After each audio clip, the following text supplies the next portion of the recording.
Unidad 4. Análisis morfosintáctico.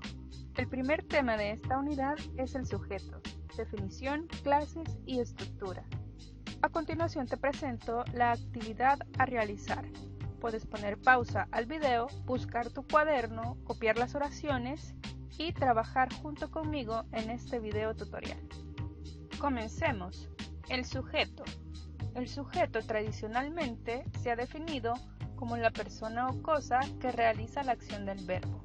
Sin embargo, en esta clase desmentiremos dicha definición que desde que comenzamos a estudiar tradicionalmente nos han dicho que es la correcta. Adaptaremos entonces la siguiente definición como un conocimiento a largo plazo. El sujeto es la palabra, sintagma nominal u oración cuyo núcleo concuerda siempre con el verbo en número y persona. Comprobaré entonces las definiciones y aclararé por qué la primera de ellas, que dice que el sujeto es la persona o cosa que realiza la acción, no siempre es válida. Es decir, no es que esté completamente errónea esta definición, sin embargo, no se puede aplicar a todos los casos. Para comprobarlo, ocuparé dos ejemplos. El primero de ellos dice, ustedes saben la verdad. Como podemos observar, en este caso, el sujeto sí realiza la acción del verbo. Vayámonos al segundo ejemplo. Dice, el ladrón fue detenido por la policía. Muy bien. Busco el verbo y compruebo a ver si esta definición es válida. El verbo es fue detenido. Yo sé que esto es una perífrasis verbal. Muy bien. A ver, el ladrón fue detenido por la policía. Obviamente, el ladrón no es quien realiza la acción. En todo caso, el ladrón es quien padece la acción. Quien realiza la acción en esta oración es la policía. Sin embargo, la policía no funciona como sujeto. Por lo tanto, validaremos la segunda definición como correcta. Será la única herramienta que nos ayude a encontrar el sujeto de manera eficiente y en todos los casos. De una vez por todas, hay que descartar esta definición tradicional. Cuando nos toque enseñar, entonces lo haremos aplicando esta definición, que el sujeto es la palabra, sintagma nominal u oración cuyo núcleo concuerda siempre con el verbo en número y persona. Sin ánimos de ser mal pensada, sé que muchos cuando vieron el tema dijeron, el sujeto, un tema fácil, un tema sencillo, y no le quito que sea sencillo. Sin embargo, la gramática siempre presenta dificultades y sobre todo presenta dificultades en los detalles. Y a veces esos detalles los venimos acarreando o arrastrando a lo largo de toda nuestra vida académica. Veamos algunas confusiones frecuentes.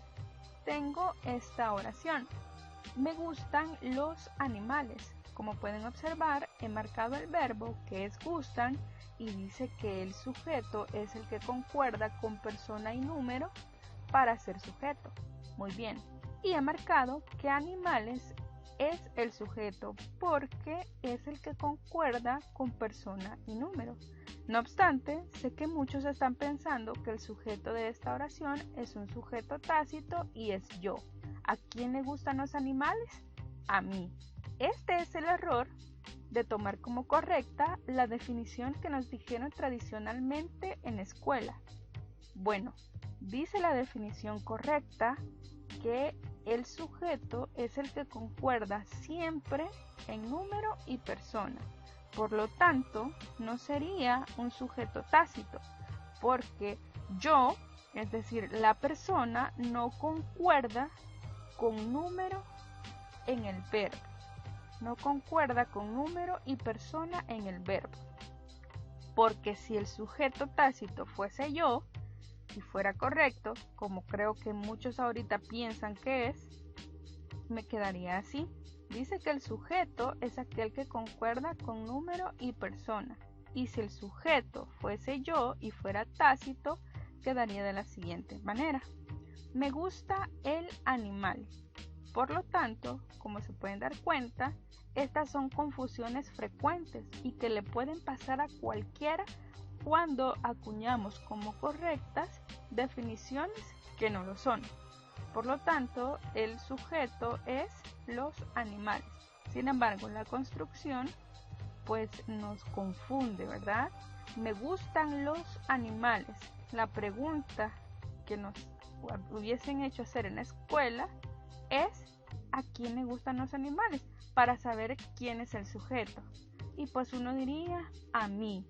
Sin embargo, la construcción correcta es esta, la estructura, la identificación de sujeto es esta. ¿A quién le gustan los animales? A mí. Esa no es la pregunta correcta para encontrar sujeto.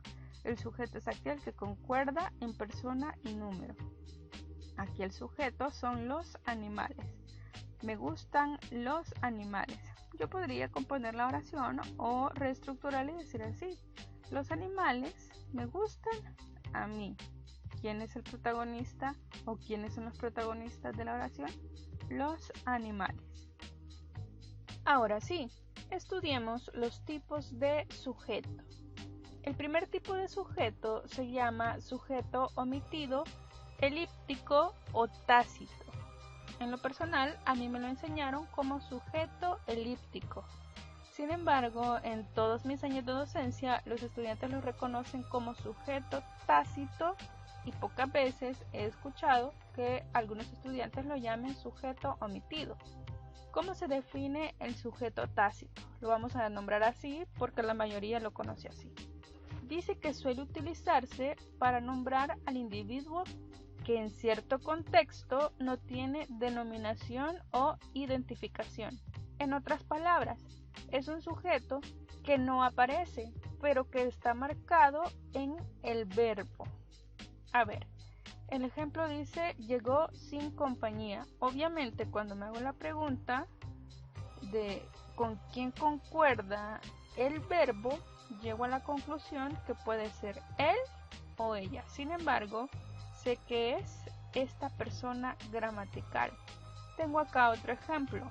Llegaron sin compañía. Lo único que he hecho es cambiar el verbo para encontrar otro sujeto. ¿Quiénes llegaron? Ellos. Hago esa pregunta y compruebo que combina tanto la persona como el número. El siguiente tipo es el sujeto explícito o expreso. A ver, se define como que es el que aparece expresamente en la oración. En otras palabras, es el que es identificable por obvias razones y es porque aparece como tal. La oración dice, Esteban lee un libro. Como podemos ver, el sujeto es Esteban porque concuerda en persona y número y obviamente está expreso acá a través de un sustantivo propio. Siguiente ejemplo, el invierno está a punto de llegar. Fíjese cómo combina el invierno con persona y número. En este caso, el sujeto está construido a partir de un determinante y un sustantivo que forman un sintagma nominal, característica propia para ser un sujeto. También existe el sujeto compuesto, que se define como aquel sujeto que posee dos o más núcleos y van unidos por la conjunción y. Ejemplos: Luis y Aarón aprobaron los exámenes. Como pueden observar, acá tenemos el sujeto compuesto. En este caso está compuesto por dos nombres propios, obviamente de persona, y están unidos por la conjunción y. A esto se le llama sujeto compuesto, ya que tiene dos núcleos. Siguiente ejemplo, la mentira y la injuria son parientes. Acá tenemos dos sintagmas nominales, es decir, un determinante, sustantivo, la conjunción y, que hace la fórmula de sujeto compuesto, otro determinante, otro sustantivo, que hace sintagma nominal, y así pues es que se conforma el sujeto compuesto. Tanto sujeto tácito, sujeto expreso y sujeto compuesto Estos son los sujetos principales para analizar oraciones, así se les reconocen, no hay cómo perderse. Hay 3 tipos de sujetos analizables. De hecho, son los 3 tipos de sujeto que ustedes tienen que encontrar en la guía de ejercicios, no hay más. Sin embargo, tengo que mencionar los siguientes tipos. Se llaman tipos de sujetos que se analizan a través de su carga semántica. Ojo, sujeto tácito, sujeto expreso y sujeto compuesto son los que van a encontrar en la guía de ejercicios. No obstante, tengo que mencionar estos porque se comprenden a partir de su carga semántica. El primero en este grupo es el sujeto indeterminado. Se dice que es aquel que no puede determinarse porque se desconoce o no es nuestra intención revelarlo. Ejemplos: robar una tienda. No sabemos quién fue. No tenemos esa información. Dicen que habrá huelga. Sin embargo, no sabemos quién lo dice. Por lo tanto, se llama sujeto indeterminado. Tenemos el otro tipo. Se llama sujeto paciente. Y es aquel que padece la acción que realiza el verbo mediante un complemento agente. Lo que tengo en rojo, adelanto, se llama complemento agente. Se les puede hacer familiar porque es aquel que utilizamos en la oración en voz pasiva. Muy bien. El ejemplo dice: la manzana es comida por Arturo.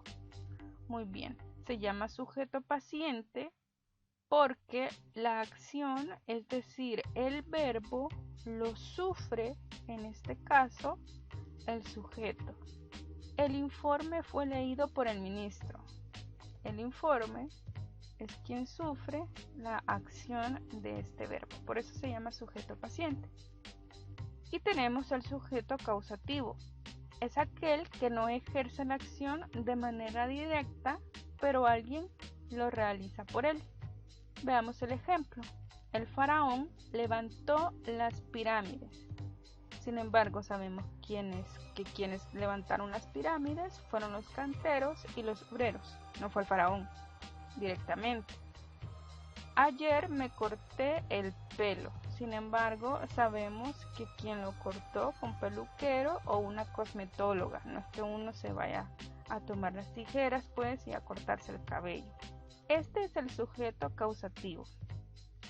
En los análisis no les estoy pidiendo estos sujetos, sin embargo se los menciono porque tienen una alta carga semántica y hay gente pues que es muy acuciosa y también le gusta analizar de esta manera, pero se los presento así por si esta información no la manejaban.